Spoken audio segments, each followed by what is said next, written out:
Okay, what's up? Good morning mga kalogs. Pagkain ka na rin. So, ngayon ay may magandang balita, good news. Napayagan ng pagkailin sa motorsiklo.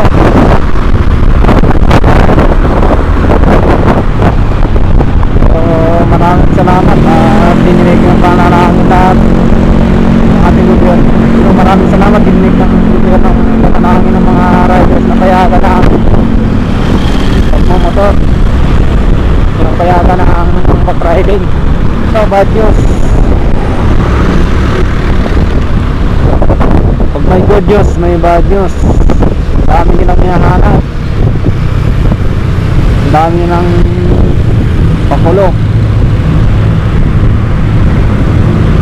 Maglalagay pa daw ng plastic shield.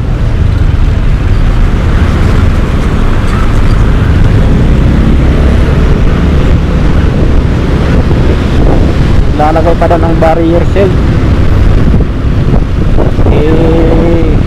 Pinapayagan naman doon yung mag-asawa lang naman saka kasama sa bahay.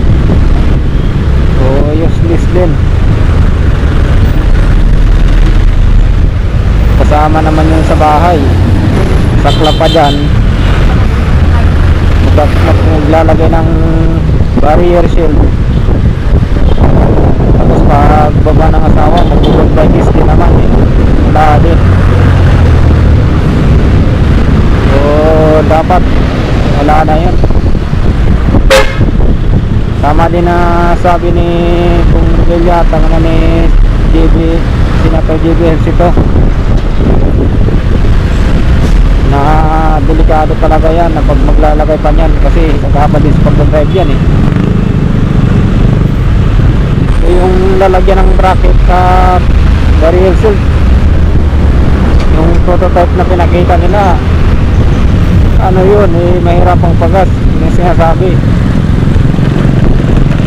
Pwede ang angkas, mag-angkas pero bawal magpagas. So yung iba kung ano-anong mga pinaglalagay nilang barrier shield na lang, gumawa sila ng, kasi nagpagpahirap pa yan sa mga riders. Gagastos ko pa niya ng mga ganyan-ganyan, sabay delikado din. Meron pa nang sabi maglalagay daw ng face shield, eh naka full face helmet ka na, maglalagay ka pa nun. Tama din sinabi ni Senator JBR ito na pag kumalso sa gulong yan, pwede pang madisgrasya. Ito pa, ang sinabi ni Sikanyo, pwede ang girlfriend o kaya living partner. Sinabi naman ni Rocky, kailangan daw may marriage contract sa tunay na kasawa. So hindi mo alam kung sinong susundin sa kanila. So umpisa na ngayon ang araw ng Biyernes yung pagpapayag. So kanina may nanguhuling SPG, may barrier. Barrier talaga, hindi yung pagitan.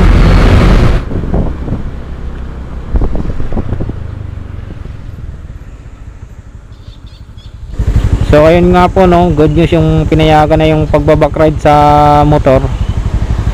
Mayroon namang bad news. Sabi nga nila, pag may good news, may bad news.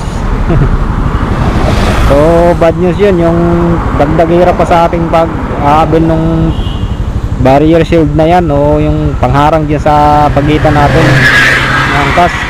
Eh kung asawa mo naman yun, dapat din na kailangan yun. Siguro available lang yun sa mga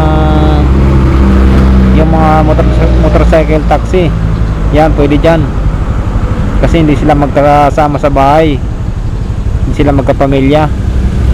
So dapat sa yung magkasama sa bahay at saka mag-asawa, pwede na yan na walang barrier shield dyan kasi isang bahay lang inuwian yan eh. Yung mag-asawa magkatabi pa matulog yan eh.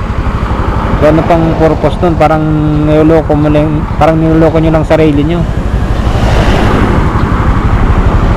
So sana tanggalin na rin yan, mahirap pa yan eh.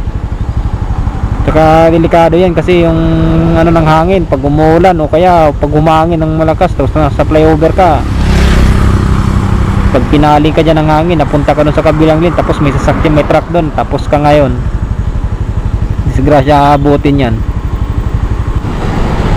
Tsaka ang hirap pa nun kasi mayroon pang barrier shield yun mayroon pang bracket na ilalagay dito. Ang hirap na magpagas nun pag mayroon pang ganun babaklas-baklas ka pa kasi nakakabit mo sa tornilyo sa apakan what. So hindi mo maangat to.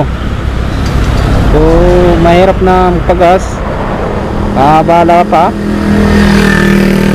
So dapat wala na rin yung ganun. Mas maganda yung pinakita sa angkas na prototype o yung kinakabit lang sa likod, hindi yung nakakabit mismo dito sa motor. Yun kasi nasa likod lang kasi yung design nun pag umalis yung rider siyempre kasama din yun yung pangharang na yun o di kaya di makakapagpagas kagad yung rider.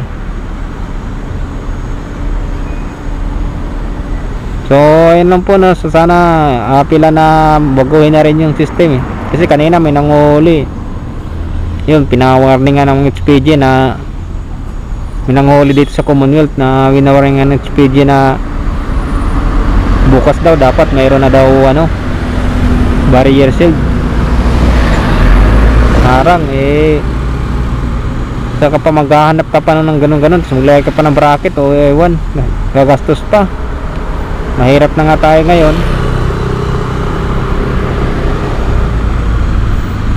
So sana tanggalin na rin yan sa recommendation. Tanggalin na rin natin tanggalin na rin yan sa pagpapatupad. Nawala ng ganun. So good news na rin sa atin pero ewan.